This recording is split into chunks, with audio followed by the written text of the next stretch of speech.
Hello everyone, welcome to education community. साथियों, education community में आपका स्वागत है।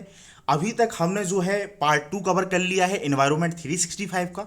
अब हम पार्ट 3 कंटिन्यू कर रहे हैं।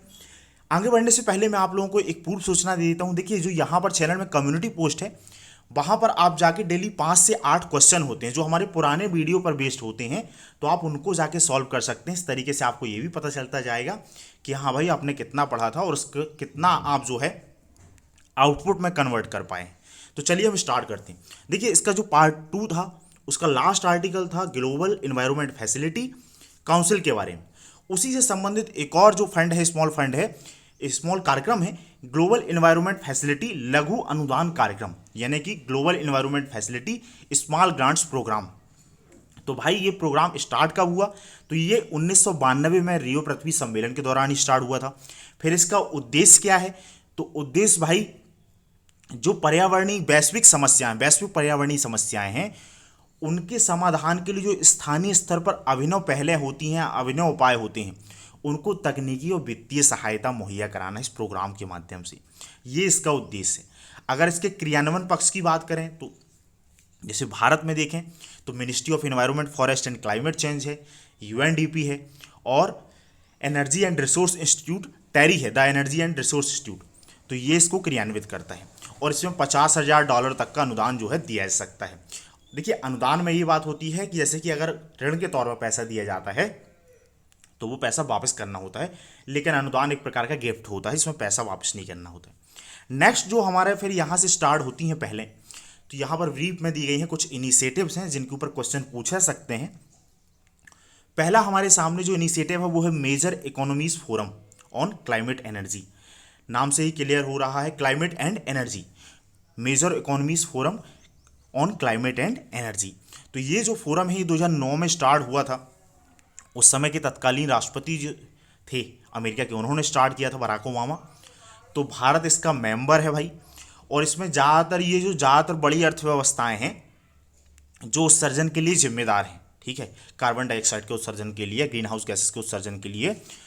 तो उन देशों के बीच में तो वो अर्थव्यवस्थाएं इसमें शामिल है, जैसे ऑस्ट्रेलिया, ब्राज़ील, कनाडा, चीन, यूरोपीय संघ, फ्रांस, जर्मनी, यूके। नाम हमको उतने याद रखने की जरूरत नहीं है। दूसरा, इसका उद्देश्य क्या था?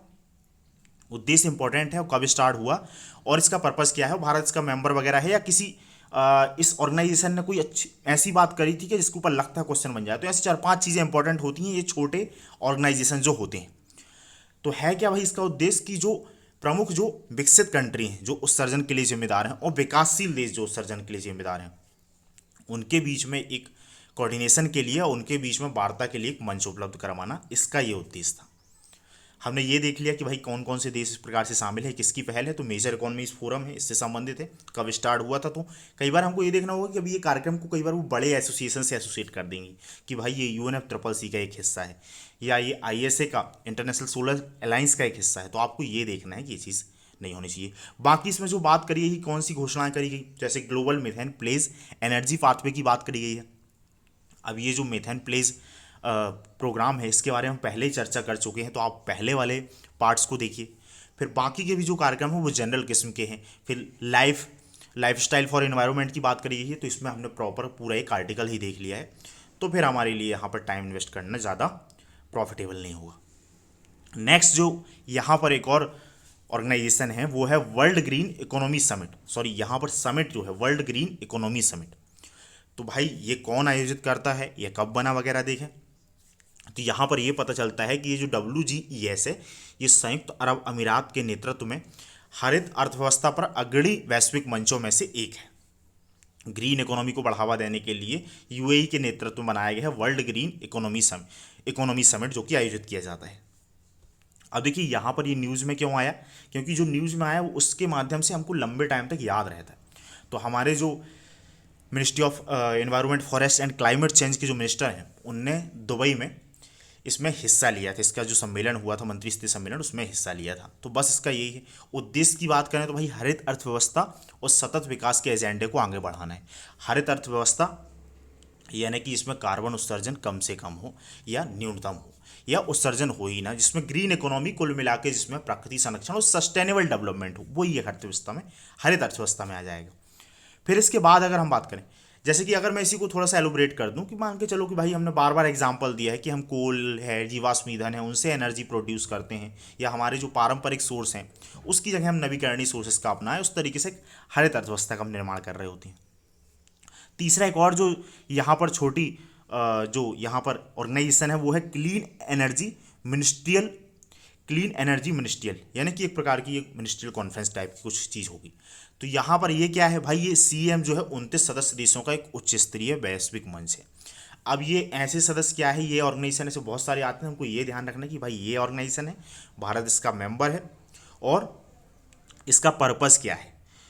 तो भाई इसमें जो एनर्जी ट्रांजिशन है और क्लीन एनर्जी, स्वच्छ ऊर्जा है, ग्रीन स्टील और हाइड्रोजन जैसे विषयों पर इसमें चर्चा करी जाती है, ठीक है। और इसका उद्देश्य ये है कि जो ज्ञान और सर्वोत्तम प्रथाओं को आपस में साझा किया जाए, मतलब कि जो क्लीन एनर्जी को बढ़ावा देने के लिए सबसे बेहतर जो प्रैक्टिसेस हैं और ज्ञान है उनको आपस में साझा किया जाए और उनसे के माध्यम से इसको बढ़ावा दिया जाए। तो एक ये चीज़ हो गई। फिर तीसरा जो है वो है global clean energy action forum. तो भाई ये कहाँ से निकल के आया, तो ये जो 13वां क्लीन एनर्जी मिनिस्ट्रियल कॉन्फ्रेंस जो हमने ऊपर बड़ी बात करी थी, और इसके पहले वाले पार्ट्स में हमने मिशन इनोवेशन की बात करी थी जो कि यूरोपियन यूनियन और 22 और देशों की एक पहल थी। तो इसके एक संयुक्त आयोजन, इसके माध्यम से एक संयुक्त आयोजन किया गया था, और हमारे जो केंद्रीय विज्ञान और प्रौद्योगिकी मंत्री हैं उनने USA में इसका, पिट्सबर्ग में इसकी जो मीटिंग वगैरह हुई थी तो वहाँ पर हिस्सा लिया था, और ये भी अपनी तरह की पहली मीटिंग है। तो बस अपने को ये ध्यान रखना है कि ग्लोबल क्लीन एनर्जी को बढ़ावा देने वाली चीज़ है, इन दोनों ऑर्गेनाइजेशन किसी बड़ी ऑर्गेनाइजेशन से एसोसिएट नहीं है, और बस इतनी है, इसमें कुछ ज़्यादा जानकारी काम की नहीं। फिर है साइंस बेस्ड टारगेट्स इनिशिएटिव। इसका भाई ये जो है ये कहाँ से निकल के आता है, कौन इसको आयोजित करवाता है, तो ये इसमें CDP एक वैश्विक गैर लाभकारी संगठन जो है, मतलब कि एक ग्लोबली जो नॉन प्रॉफिट ऑर्गेनाइजेशन है। दूसरा है संयुक्त राष्ट्र ग्लोबल कॉम्पैक्ट, और तीसरा है वर्ल्ड रिसोर्स इंस्टीट्यूट और world wide fund for nature. ये इन सब की कंबाइंड पहल है, तो इसको थोड़ा सा आप याद रखिएगा। साइंस बेस्ड टारगेट इनिशिएटिव्स जो है ये जो 4 ऑर्गेनाइजेशन है इनकी एक कंबाइंड पहल है। इसका उद्देश्य क्या है भाई, तो इसका जो उद्देश्य है इसके नाम से ही क्लियर है, साइंस बेस्ड टारगेट्स इनिशिएटिव। तो जो विज्ञान पर आधारित, मतलब जो वैज्ञानिक बेस्ड हैं, साइंस बेस्ड, जो यहाँ पर कार्बन उत्सर्जन कटौती के लक्ष्य को निर्धारित करने के लिए संगठनों को सक्षम बनाने का काम करती है। और एक प्रकार से ये जो पहल है जो निजी क्षेत्र में वो जलवायु परिवर्तन के लिए क्या एक्शंस लिए जाना चाहिए, कार्रवाई की जानी चाहिए, उसका संचालन करती है, ठीक है। और जो SBTI है ये 1.5 डिग्री सेल्सियस अभियान के लिए बिजनेस एम्बिशन की एक प्रमुख भागीदार भी है। बस इतना ही ध्यान रखना है। और फिर इसमें कौन कौन हिस्सा लेंगे, तो जैसे कि हमने बात करी कि निजी क्षेत्र, तो इसमें संयुक्त राष्ट्र की जो एजेंसियां हैं, मतलब यूनाइटेड नेशन का जो स्ट्रक्चर है एनवायरमेंट वाला, उसके बाद कॉरपोरेट्स घराने हैं, व्यावसायिक घराने हैं, उद्योग जगत के नेता वगैरह इसमें हिस्सा लेंगे। ये हो गया। फिर इसके बाद एक और जो यहाँ पर छोटा सा आर्टिकल है वो zero emission vehicle transition council. Zero emission vehicle transition council, नाम से ही क्लियर है कि एक प्रकार का व्हीकल है। ट्रांजिशन काउंसिल ट्रांजिशन के वाले फेस की बात कर रहा। तो भाई ये 2020 में स्थापित किया गया था, एक ग्लोबल मंच है। इसका उद्देश्य है कि वैश्विक स्तर पर जीरो एमिशन जो व्हीकल्स को अपनाने की दिशा में तेजी लाना है।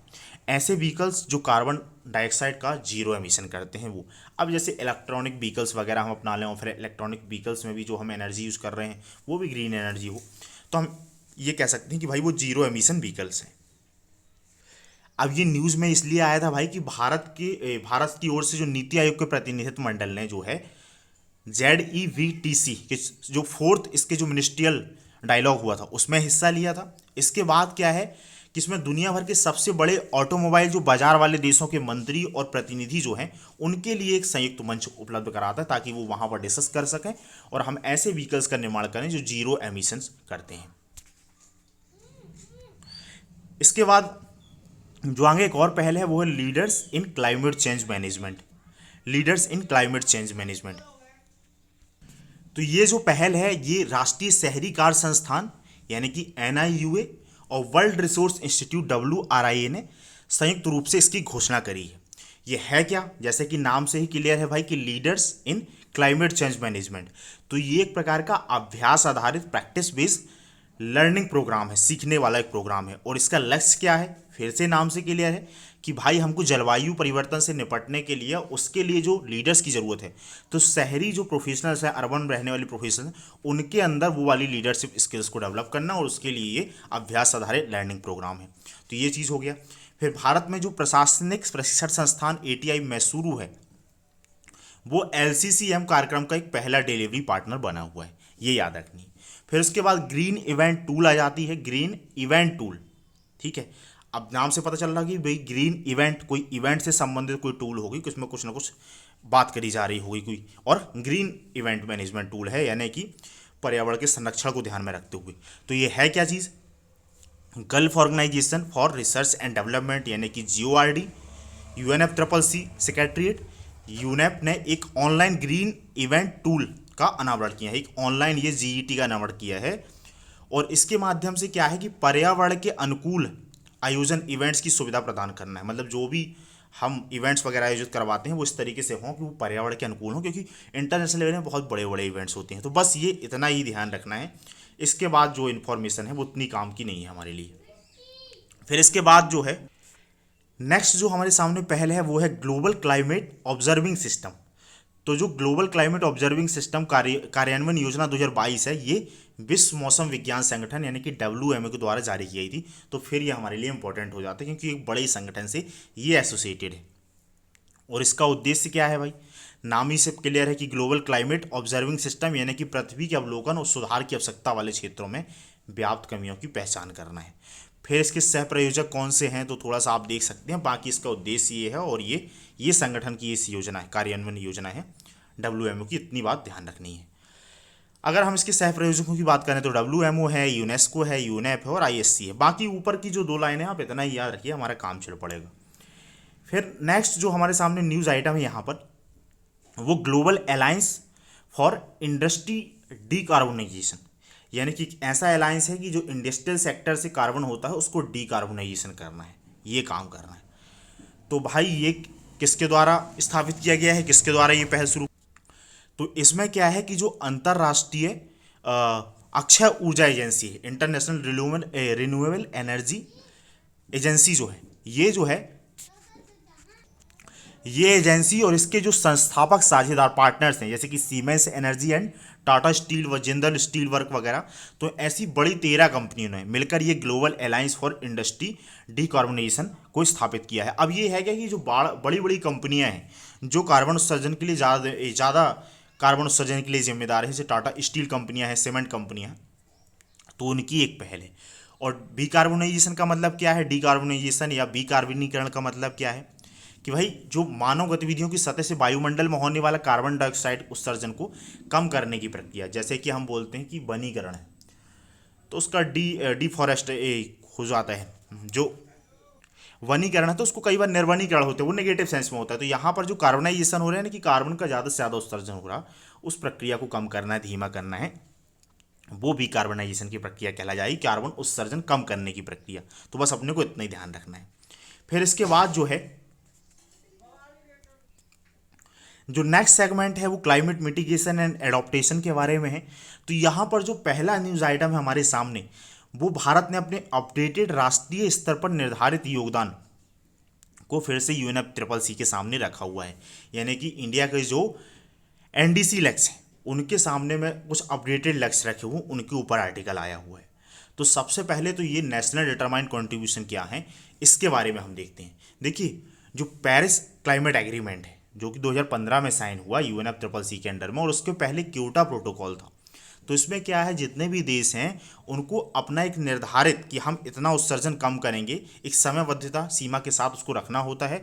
और उसके लिए उन्होंने क्या एडॉप्टेशन के लिए कार्यक्रम अपनाए हैं और क्या मिटिगेशन के लिए उपाय किए गए हैं, तो ये पूरा विवरण रखना होता है। इसी को हम एक NDC के तौर पर जानते हैं। ये हर देश की जिम्मेदारी होती है, ताकि हमारे जो समझौते हैं, पहले जो था हमारा क्योटो प्रोटोकॉल 1997 से लेकर 2020 तक, और 2020 के बाद से ये जो है पेरिस क्लाइमेट एग्रीमेंट जो शामिल हो जाएगा, तो इनके जो कार्बन उत्सर्जन लक्ष्य जो हैं हम उनको प्राप्त कर सकें, तो ये जो चीज़ कहलाई जाती है NDC।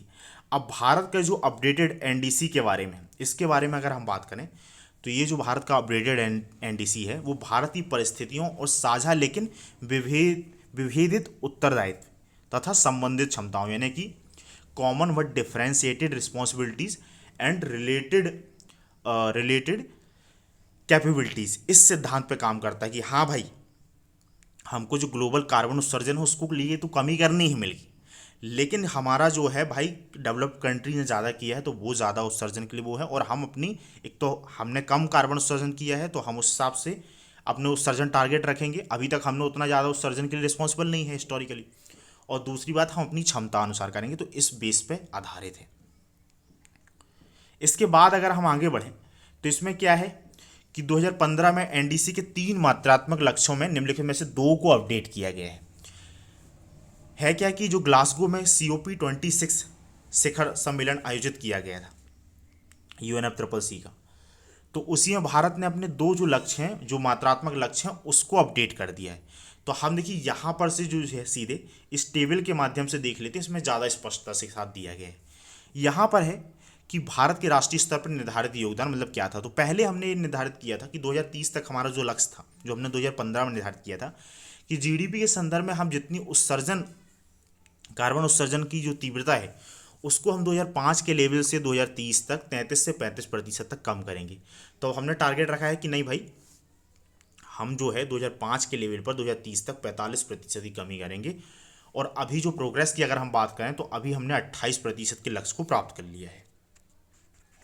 इसके बाद जो दूसरा मात्रात्मक लक्ष्य था वो था भाई कि जो गैर जीवाश्म ईंधन आधारित ऊर्जा संसाधन है, जैसे कि सोलर एनर्जी है, विंड एनर्जी है, इनके माध्यम से हमने लक्ष्य रखा था कि 2030 तक जो है हम 40% जो है ये जो हमारी नॉन फोसिल फ्यूल से जो एनर्जी बनती है हम इसको प्राप्त कर लेंगे। लेकिन हमने बोला है कि नहीं, लगभग हम 50% को प्राप्त कर लेंगे। और जून 2022 में ही हमने लगभग 43.5% जो है इसमें प्रगति कर ली है।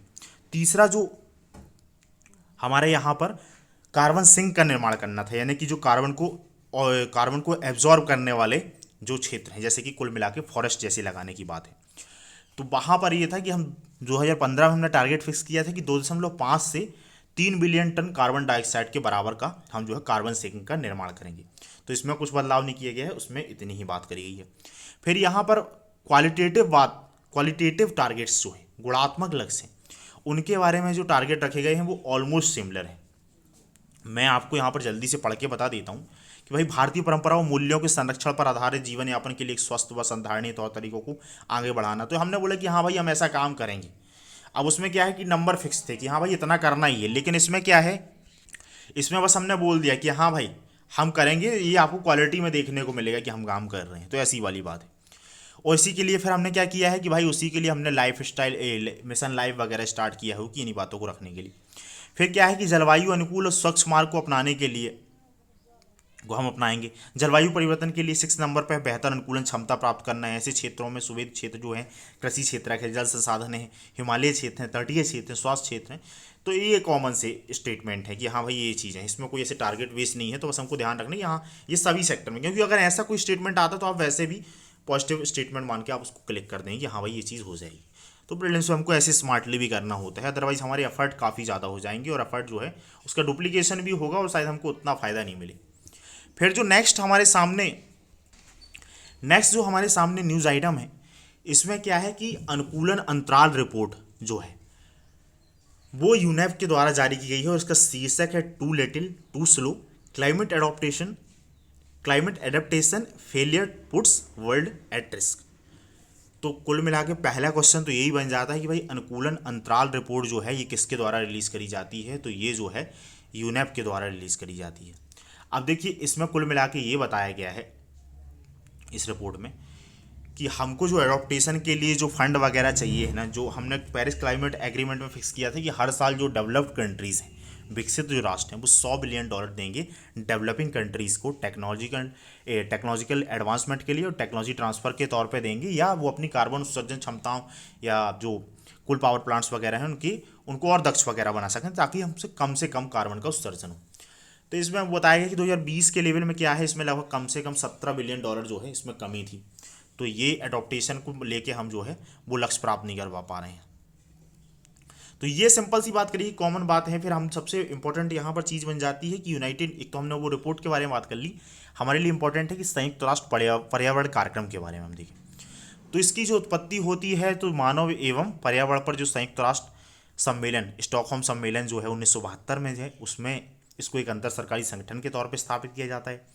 इसका उद्देश्य क्या था भाई? तो वैश्विक पर्यावरणीय संबंधी एजेंडे को निर्धारित करना था, पर्यावरण को सतत विकास से लिंक करना था और उसके लिए कार्यान्वयन को उसको बढ़ावा देना था इसका उद्देश्य। फिर भाई वैश्विक पर्यावरण के लिए एक आधिकारिक पक्ष समर्थक के तौर पे काम करना, कहीं पर भी कोई डिबेट हो रही है तो एक पर्यावरण के वैश्विक समर्थनकर्ता के तौर पर उसमें हिस्सा लेना। सदस्यता की बात करें तो 193 मेंबर्स इसकी कंट्री मेंबर्स जो हैं इसके सदस्य हैं और भारत भी इसका एक सदस्य है।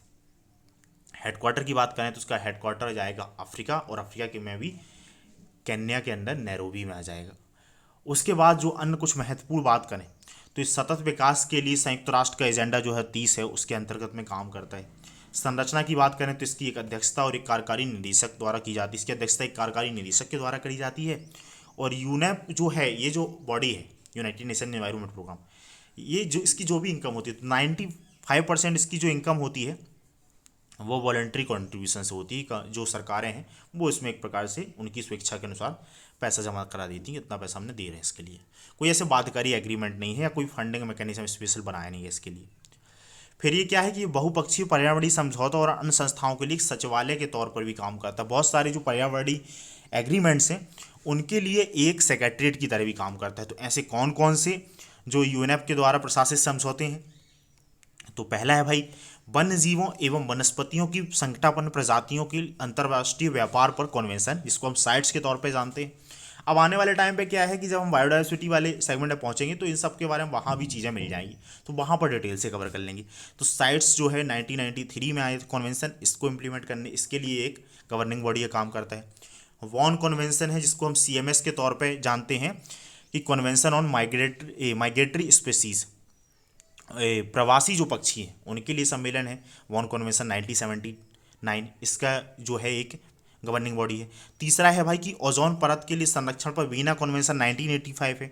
चौथा है भाई कि खतरनाक अपशिष्टों की सीमा पर आवाजाही के नियंत्रण और इनके निपटान के लिए बेसल कन्वेंशन है, जो बहुत ही वैसे हजार्ड्स हैं कि जिनका प्रभाव लंबे टाइम तक रहता है और डेंजरस हैं, उनकी सीमा पर छोटे देशों में या अल्प विकसित देशों में डंपिंग वगैरह ना की जाए, उसके लिए कन्वेंशन है बेसल कन्वेंशन, उसको भी एक उसके लिए गवर्निंग बॉडी है। फिर CBD है जैव विविधता कन्वेंशन, जो कि हमारे अर्थ समिट में निकल के आया था, उसके लिए गवर्निंग बॉडी है। उसके बाद क्या है कि अंतर्राष्ट्रीय व्यापार के लिए कुछ खतरनाक रसायनों और कीटनाशकों के लिए पूर्व सूचित सहमति प्रक्रिया पर रोटरडम कन्वेंशन है। जो कीटनाशक वगैरह हैं उनके लिए कुछ कीटनाशक के रोकथाम वगैरह के लिए ये जो सम्मेलन है कन्वेंशन है रोटरडम कन्वेंशन, उसके लिए भी गवर्निंग बॉडी है। फिर स्थायी कार्बनिक प्रदूषक पर स्टॉकहोम कन्वेंशन और पारा मरकरी पर मिनामाटा कन्वेंशन, जो कि रिसेंट में 2013 में साइन हुई थी, तो इन सब के लिए गवर्निंग बॉडी की तरह काम करती है। यूनेप के द्वारा कुछ रिपोर्ट निकाली जाती हैं जो काफ़ी इंपॉर्टेंट है और हमारे एग्जाम में पूछ सकती हैं। वो है एक वैश्विक पर्यावरण आउटलुक, ग्लोबल इन्वायरमेंट आउटलुक। देखिए अब मैं यहाँ पर क्वेश्चन वगैरह आप लोगों से इसलिए नहीं पूछता क्योंकि फिर टाइम वगैरह बढ़ जाएगा, तो आप लोग एक तो कम्युनिटी पोस्ट में जाके कर सकते हैं कुछ, लेकिन मैं छोटे छोटे क्वेश्चन आप लोगों से पूछता रहूँगा। तो जैसे कि ये वैश्विक पर्यावरण आउटलुक रिपोर्ट है, ये जारी की जाती है यूनेप के द्वारा। एक है वर्ल्ड इकोनॉमिक आउटलुक, ये किसके द्वारा रिलीज किया जाता है आप लोगों को ये बताना है। इसके बाद है फिर अनुकूलन अंतराल रिपोर्ट है, यानी कि हमने इसी वाली रिपोर्ट में देखी एडॉप्टेशन गैप रिपोर्ट है।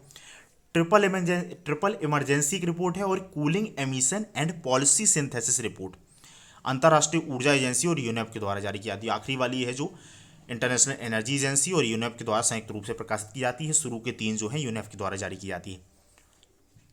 तो ये जो आर्टिकल था ये इसमें हमारे लिए इंपॉर्टेंट काम की चीज़ें थी। फिर यहाँ पर कुछ और अगर हम सुर्खियों की बात करें तो इस रिपोर्ट में क्या बताया गया है, ये एक प्रकार की वार्षिक रिपोर्ट है जो उत्सर्जन अंतराल के बारे में बताती है।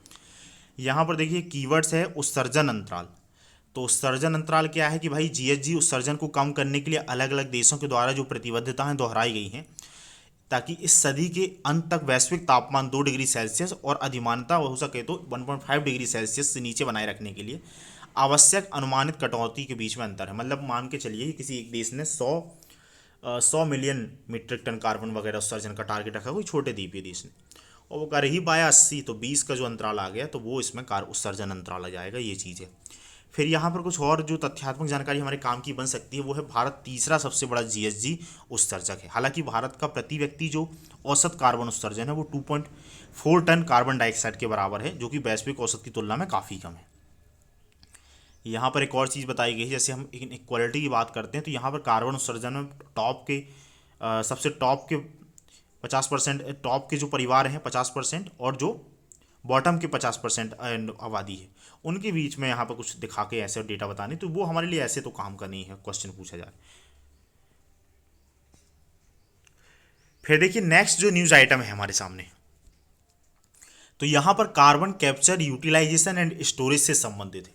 तो पहले हम ये देखते हैं कि भाई ये न्यूज़ में क्यों था, और दूसरी चीज़ हम इसको समझेंगे पहले कि ये carbon capture utilisation and storage होता क्या है, और फिर यहाँ साइड में दी गई कि भारत सरकार ने इसके लिए कौन कौन सी पहल करी है। तो देखिए नीति आयोग ने carbon capture utilisation and storage policy framework and its deployment mechanism in India नाम से एक शीर्षक एक रिपोर्ट जारी करी है। तो हम सबसे पहले देखते हैं कि देखिए CCUS है क्या चीज़ है।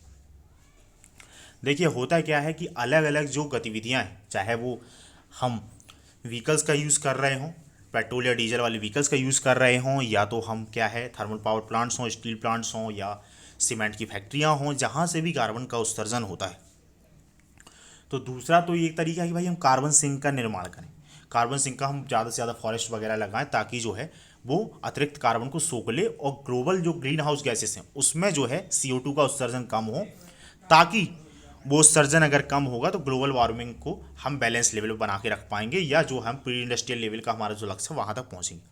लेकिन वो क्या है, बहुत सारा कार्बन जो है वो बच ही जाता है, वो उत्सर्जन होता भी हो। और दूसरी चीज़ एक और सिस्टम है कि हम उसके लिए नवीकरणीय ऊर्जा प्रौद्योगिकी का उपयोग करें, मान लो सोलर एनर्जी, विंड एनर्जी वगैरह।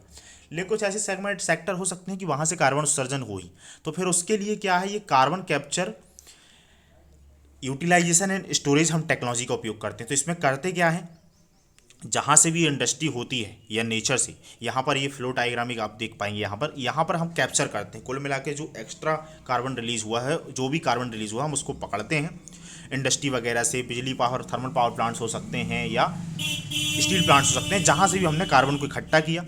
फिर इसका अगर हम उसको उपयोग कर सकते हैं, अगर कार्बन डाइऑक्साइड को जैसे मेथेन वगैरह बनाने के तौर पे हमने उपयोग कर लिया, किसी और इंडस्ट्री में हमने कार्बन डाइऑक्साइड का उपयोग कर ली, तो वो यूटिलाइजेशन में चला जाएगा। अदरवाइज हम क्या करते हैं, उसको परिवहन के माध्यम से एक ज़मीन के भीतर जो है हम स्टोरेज के लिए उसके लिए सुविधा बनाते हैं, ताकि जो एक्स्ट्रा ये कार्बन रिलीज हो रहा था, जो वायुमंडल में जाने वाला था, ये हमको उसको स्टोर करके रख लें पृथ्वी के अंदर ही। अब इससे क्या होगा कि ये कार्बन वायुमंडल में नहीं जा पाएगा, तो GHG का जो ग्रीन हाउस गैसेस का लेवल वही रहेगा, और एक्स्ट्रा अगर कार्बन डाइऑक्साइड नहीं होगी तो ग्लोबल वार्मिंग भी जो है, ग्लोबल वार्मिंग का जो लेवल है वो बैलेंस बना रहेगा।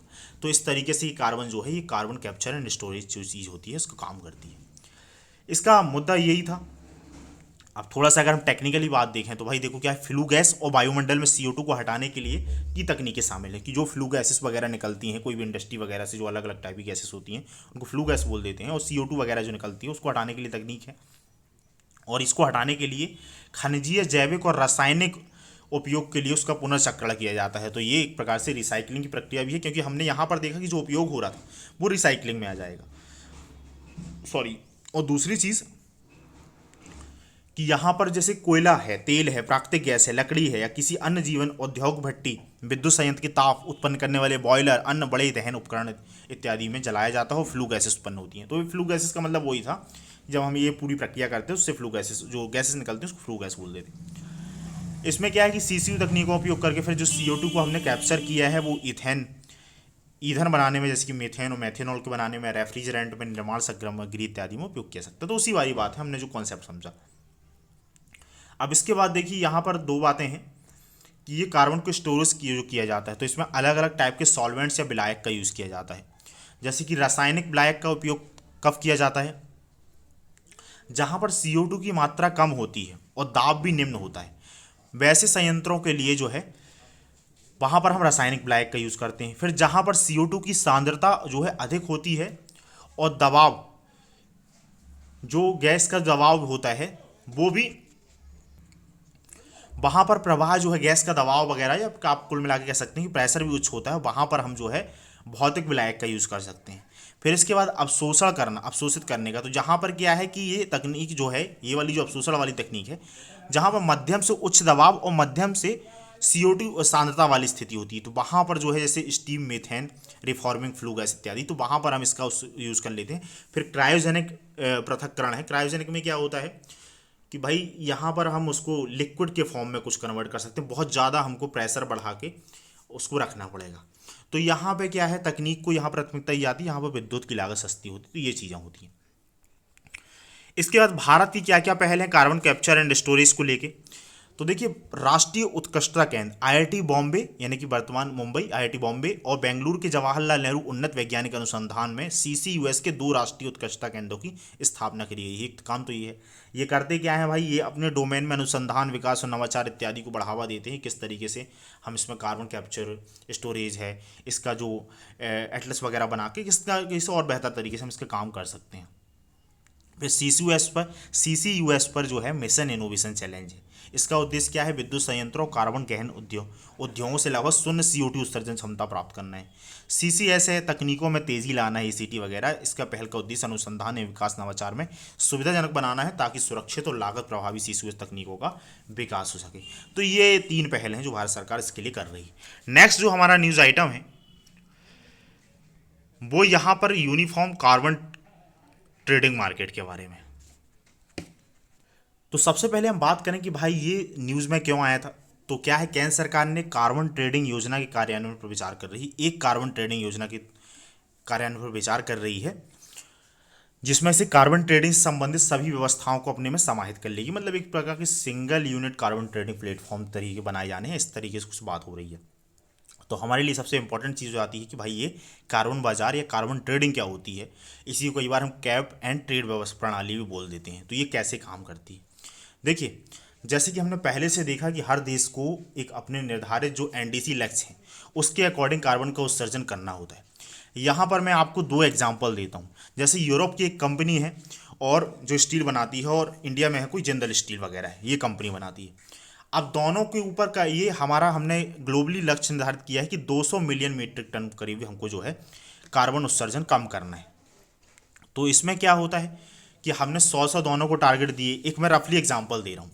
तो हुआ क्या, मान के चलो कि जिंदल जो स्टील है उसने क्या किया कि जो कार्बन, जो मैंने आप लोगों को रफली एग्जांपल दिया कि 100 मिलियन मीट्रिक टन का, सपोज दैट, तो ये उसके लिए क्या है कि सरकारें जो है परमिट वगैरह जारी करती हैं, यूनिट वगैरह जारी करती हैं कि इस कंपनी को भाई इतना कार्बन उत्सर्जन ही करना है, इससे ज़्यादा आप नहीं कर सकते हो, ऐसा कैप लगाती हैं। तो अभी यहाँ पे क्या चलता है, यहाँ पर ये जो बीच वाला बॉक्स में, ये बॉक्स में देख पाएंगे बीच वाला जो मैंने सर्किल बनाया हुआ है, यहाँ पे क्या है कि 1 टन कार्बन डाइऑक्साइड के समतुल्य जो है एक परमिट को, प्रत्येक परमिट का मतलब होता है 1 टन कार्बन डाइऑक्साइड के समतुल्य में दिया जाता है। तो ऐसे करके मान लो हमने 100 परमिट दे दिए हैं जिंदल स्टील को, 100 कोई यूरोप की कंपनी है।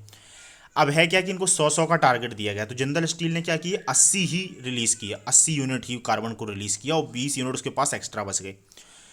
उसके बाद जो यूरोप की कोई कंपनी है, तो वहाँ पर उसने क्या किए, तो जो यूरोप की कोई कंपनी है, कोई और दूसरी कंपनी हो, उसको भी मान लो 100 जो है परमिट का टारगेट दिया गया था, लेकिन उसने 120 किए, लेकिन हमारा ग्लोबल लक्ष्य था 200। तो हमने क्या किया, इसके लिए हमने ट्रेडिंग की व्यवस्था बना दी। अगर आप ये फ्लो डायग्राम देखें तो उत्सर्जनकर्ता जो बी है, इसने मान के चलो कि अपनी इसकी जितनी कार्बन क्षमता थी, ये जो डाइजेस्ट वाली लाइन दिख रही, इतना करना था, ग्लोबल हमारा टारगेट था या किसी कंट्री का टारगेट था।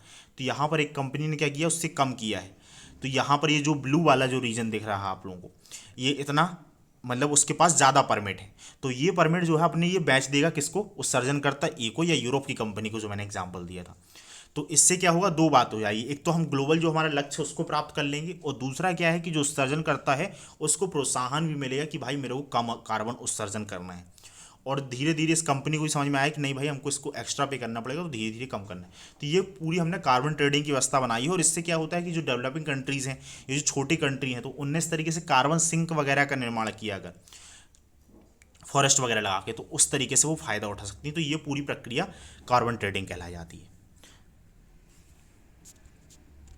यहाँ पर टेक्निकली लाइन में लिखा गया है कि भाई एक बाजार आधारित प्रणाली है जहाँ पर परमिट और क्रेडिट को खरीदा और बेचा जाता है, कि जो परमिट मिला हुआ है या क्रेडिट मिला हुआ है कि इतने कार्बन क्रेडिट आपको मिले हुए हैं, आपको इतने उत्सर्जन करें, तो अगर उससे कम आपने किया तो उसके ऊपर आप उसको बेच सकते हो, सेल कर सकते हो। तो वहाँ पर एक ऐसी का बाजार आधारित प्रणाली है जहाँ पर कार्बन परमिट और कार्बन क्रेडिट को खरीदा और बेचा जा सकता है। इस प्रकार से परमिट धारक को कार्बन डाइऑक्साइड उत्सर्जित करने की ये अनुमति दे देता है। मतलब कि अगर जो कंपनी कोई है या कोई नेशन है वहाँ पर वो अपनी क्षमता से ज़्यादा कर रहा, तो वहाँ पर वो परमिट खरीद के काम कर सकता है। इस तरीके से हम ग्लोबल जो हमारा लक्ष्य है उसको प्राप्त कर लेंगे, और इसी को एक प्रकार से कैप एंड ट्रेड व्यवस्था भी कह दिया जाता है। अब ये सिस्टम कहाँ से निकल के आया? तो पहले जो था क्योटो प्रोटोकॉल जो था, जो हम बार बार इसको जिक्र आ रहा, तो वहाँ पर मैकेनिज्म बनाया गया था इसके लिए बाजार व्यवस्था मैकेनिज्म में। एक था उत्सर्जन व्यापार, एमिशन ट्रेडिंग के बारे में था, एक दूसरा था क्लीन डेवलपमेंट मैकेनिज्म, और तीसरा जॉइंट इम्प्लीमेंटेशन। तो ये प्रावधान वहाँ पे शामिल थे। अब क्या है, अब ये तो इररिलेवेंट हो गया, और अब आ गया पेरिस क्लाइमेट एग्रीमेंट, जो कि 2020 के बाद से इंप्लीमेंट होना चालू हो गया है, और अब हम 2023 में आ गए हैं, इसलिए इसकी इन्फॉर्मेशन हमारे लिए काम की है। तो इसमें बाजार तंत्र के लिए अनुच्छेद जो इसका 6.2 है, इसमें दो बाजार तंत्र बनाए गए हैं। अंतर्राष्ट्रीय स्तर पर हस्तांतरित समन परिणाम ITMO, और दूसरा है संधारणीय विकास तंत्र सस्टेनेबल डेवलपमेंट मैकेनिज्म। तो इसमें जो बाजार तंत्र फर्स्ट है, इसमें ये उन देशों को राष्ट्रीय स्तर पर निर्धारित योगदान NDC संबंधी लक्ष्यों की तुलना में प्राप्त अतिरिक्त कार्बन कटौती को स्वैच्छिक प्रत्यक्ष द्विपक्षीय सहयोग के आधार पर बेचने की अनुमति प्रदान करता है। पेरिस क्लाइमेट एग्रीमेंट का बाजार तंत्र फर्स्ट अनुच्छेद 6.2, यानी कुल मिला के पेरिस क्लाइमेट एग्रीमेंट जो है इसकी अनुमति देता है। अब अंतर्राष्ट्रीय स्तर पर हस्तांतरित समन परिणाम ये किससे संबंधित हो, आप लोग ऐसे ध्यान रखिए। यह अनुच्छेद 6 किससे संबंधित है पेरिस क्लाइमेट एग्रीमेंट का? तो ये कार्बन ट्रेडिंग से संबंधित है। दूसरी साइड क्या है कि सार्वजनिक या निजी क्षेत्र जो है अनुच्छेद 6.4 द्वारा दुनिया में कहीं पर भी सर्जित उत्सर्जन में कटौती के व्यापार की अनुमति देता है उनको। फिर आगे देखें कुछ और काम की चीज़, अगर इसमें से अगर हमारे लिए देखें तो इसमें क्या है, देखिए जो पेरिस क्लाइमेट एग्रीमेंट 6 है, ये इस चीज़ का प्रावधान करता है कि भाई कार्बन ट्रेडिंग के बारे में, और इसके लिए पक्षकार नया बाजार तंत्र और गैर बाजार दृष्टिकोण पर आधारित प्रणाली के लिए एक फ्रेमवर्क बनाने पर सहमत हुए। तो इसके आधार पर सहमत हुए हैं कि भाई इसके आधार पर हमको सिस्टम बनाना है। एक और काम की चीज़ यहाँ पर जो प्रीलिम्स के लिए बन सकती है कि भाई कार्बन ट्रेडिंग से जुड़े जो कार्बन मार्केट प्लेस अंतर्राष्ट्रीय, राष्ट्रीय, राज्य स्तर या स्थानीय स्तर पर हो सकते हैं। यानी कि जो मार्केट प्लेस है ना कि ये कार्बन ट्रेडिंग का है, वो अंतर्राष्ट्रीय लेवल पर, राष्ट्रीय लेवल पर, राज्य लेवल पर और स्थानीय लेवल पर भी मौजूद हो सकते हैं। कोई स्थानीय इंडस्ट्री भी ऐसा वो कर सकती है, कार्बन की ट्रेडिंग यहाँ पर हो सकती है। और 2021 में एक और इन्फॉर्मेशन है कि चीन ने कार्बन उत्सर्जन ट्रेडिंग के लिए दुनिया का सबसे बड़ा बाजार शुरू किया है। अब देखिए इसके लिए प्रैक्टिकल फॉर्मेट में क्या है, हमारे हर देश की थोड़ी सी अलग अलग स्कीमें, कार्यक्रम होते हैं। तो हमारे यहाँ पर दो चीज़ें हैं, एक है नवीकरणीय ऊर्जा प्रमाण पत्र रिन्यूएबल एनर्जी सर्टिफिकेट्स, और दूसरा है पैट स्कीम, पैट स्कीम, प्रदर्शन व्यापार और उपलब्धि यानी परफॉर्मेंस अचीवमेंट ट्रेडिंग स्कीम। इस योजना के अंतर्गत क्या है, यहाँ पर भी एनर्जी सेविंग सर्टिफिकेट जारी किए जाते हैं। तो इसका उद्देश्य क्या होता है, तो जो हमने देखिए ऊपर मैकेनिज्म बताया ना उसी का प्रैक्टिकल वर्जन है ये जो सर्टिफिकेट्स वगैरह है। तो इसमें भी क्या होता है कि एक कंपनी को जो है, जैसे कि कोई कंपनी है, अगर वो जितनी उसकी क्षमता उसको लिए निर्धारित किया गया है कि आपको इतना कार्बन उत्सर्जन करना है, और अगर वो उससे कम करती है तो यहाँ पर वो REC सर्टिफिकेट्स वगैरह मिल जाएंगे, वो REC सर्टिफिकेट को बेच सकती है। एक REC जो है 1 मेगावाट पर घंटे के बराबर को माना जाता है। संस्थाओं, जो भी संस्थाएं हैं वो REC को एक स्वेच्छा से भी, कोई अगर इंस्टीट्यूशन है तो वो एक तरीके से REC को खरीद भी सकते हैं सर्टिफिकेट्स को। इससे क्या होगा, ये उसके बिहाफ में रिलीज होते हैं ये सर्टिफिकेट्स, जितना हमने कार्बन का उत्सर्जन कम किया है, तो इस प्रकार से कार्बन उत्सर्जन कम करने में मदद मिलेगी। फिर क्या है कि RES की 2 श्रेणियां हैं, एक REC और एक सोलर REC और दूसरा है एक नॉन सोलर REC। तो ये 2 श्रेणी है। फिर इनके कारोबार को कौन कंट्रोल करता है, तो केंद्रीय विद्युत नियामक आयोग द्वारा जो अनुमोदित पावर एक्सचेंज है पर ही इनका ट्रेडिंग हो सकता है, CERC। सेंट्रल जो है इलेक्ट्रिसिटी कंट्रोल रेगुलेटरी जो कमीशन है CERC, इसके द्वारा अनुमोदित जो पावर एक्सचेंज है जैसे कि इंडियन एनर्जी एक्सचेंज है और पावर एक्सचेंज इंडिया लिमिटेड है, यहाँ पर इनकी ट्रेडिंग हो सकती है। दूसरी साइड से अगर हम PAT स्कीम्स के अंतर्गत एनर्जी सेविंग सर्टिफिकेट्स की बात करें तो ये ऊर्जा गहन उद्योगों में ऊर्जा खपत ऐसी को कम करने के लिए बाजार आधारित विनियामक साधन है। फिर केंद्र सरकार द्वारा अनुसूचित लक्ष्यों प्राप्त विशिष्ट ऊर्जा लक्ष्य के माध्यम की अंतर की मात्रा के लिए ऊर्जा बचत प्रमाण पत्र जारी किए जाते हैं। 13 बड़े क्षेत्र इसमें शामिल है, जैसे एल्यूमिनियम है, डिस्कॉम है, होटल है, जो वाणिज्यिक भवनों के तहत आते हैं, सीमेंट है, उर्वरक है, लुगदी का कागज, थर्मल पावर प्लांट्स, लोहा इस्पात इत्यादि। तो ऐसे तो सेक्टर नहीं, लेकिन आप गैस कर लेंगे कि हाँ ये सेक्टर है जहाँ से ज़्यादा कार्बन उत्सर्जन होता है उसके लिए। और ऊर्जा बचत प्रमाण पत्र का कारोबार भी यहाँ पर जो है इंडियन एनर्जी एक्सचेंज IEX है, और पावर एक्सचेंज इंडिया लिमिटेड है, वहीं पर इसकी ट्रेडिंग हो सकती है। इसके बाद जो हमारे सामने नेक्स्ट न्यूज़ आइटम है वो एक स्कीम के बारे में है या टेक्नोलॉजी के बारे में है। तो यहाँ पर देखिए, जो digital monitoring reporting and verification तकनीक, digital monitoring reporting and verification system जो है ये किसके लिए है। तो ये क्वेश्चन बन सकता है कि भाई digital monitoring reporting and verification system ये किस चीज़ के लिए है। तो ये है क्या, तो ये जो सिस्टम है ना, ये क्या है कि जो मॉडर्न जितनी भी एडवांस टेक्नोलॉजीज़ हैं, ठीक है, जैसे कि आर्टिफिशियल इंटेलिजेंस है, मशीन लर्निंग है, ब्लॉकचेन है, स्मार्ट सेंसर, ड्रोन इत्यादि, इन सब का उपयोग करके जो ग्रीन हाउस गैसेस होती हैं उनके उत्सर्जन के लिए निगरानी के लिए digital monitoring reporting and verification वाला सिस्टम है। यानी कि जो दुनिया भर में हम इस कार्बन ट्रेडिंग वगैरह के लिए बात कर रहे हैं या ग्रीन हाउस गैसेस की उत्सर्जन की निगरानी की बात कर रहे हैं, तो ये जितनी भी एडवांस टेक्नोलॉजी का है उसका उपयोग करके इस चीज़ को मॉनिटर, रिपोर्टिंग और वेरिफिकेशन का काम करता है। और DMRV प्रणालियां जो है 2020 के बाद से कार्बन बाजारों के संपूर्ण डिजिटलीकरण के प्रथम चरण का प्रतिनिधित्व करती हैं। यानी 2020 के बाद जो है कार्बन जो बाजार है तो उसका जो टोटल जो डिजिटलाइजेशन करना है, डिजिटलीकरण करना है, तो उसके प्रथम चरण का ये प्रतिनिधित्व करती है। कुल मिला के ये एडवांस टेक्नोलॉजीज़ हैं जो कार्बन ट्रेडिंग वगैरह होती है, तो उसमें असल में ये देखना है कहीं ऐसा तो नहीं फर्जी सर्टिफिकेट किसी ने बना के कार्बन क्रेडिट का फ़ायदा ले लिया है, परमिट जारी करके फ़ायदा ले लिया है। तो इसको जितनी एडवांस टेक्नोलॉजी है उसको उपयोग करके इसको मॉनिटर करना है, रिपोर्टिंग करना है, वेरीफाई करना है। तो ये इसके लिए सिस्टम है। अब देखिए, अभी हम इस डिस्कशन को यहीं पर एंड करते हैं। इसके आगे का जो हिस्सा है अब वो हम जो है पार्ट इसके 4 पार्ट में इसको शामिल करेंगे। तो थैंक यू। अगर आपको वीडियो बढ़िया लगता है तो आप इसको लाइक कर सकते हैं और अपने और भी दोस्तों के साथ साझा भी कर सकते हैं। और अगर आपका कुछ सुझाव है तो आप कमेंट बॉक्स में लिख सकते हैं। इसकी PDF वगैरह अगर आप चाहते हैं तो भी लिख सकते हैं। और अगर आपको डिफ़िकल्टी फेस करने आ रही है, टेस्ट वगैरह आप दे रहे हैं, नंबर नहीं आ रहे हैं, ज़्यादातर प्रॉब्लम्स अभी यही होती है, CSET वगैरह में कोई इशू आता है, तो आप डायरेक्टली मेरे से कनेक्ट कर सकते हैं। Thank you.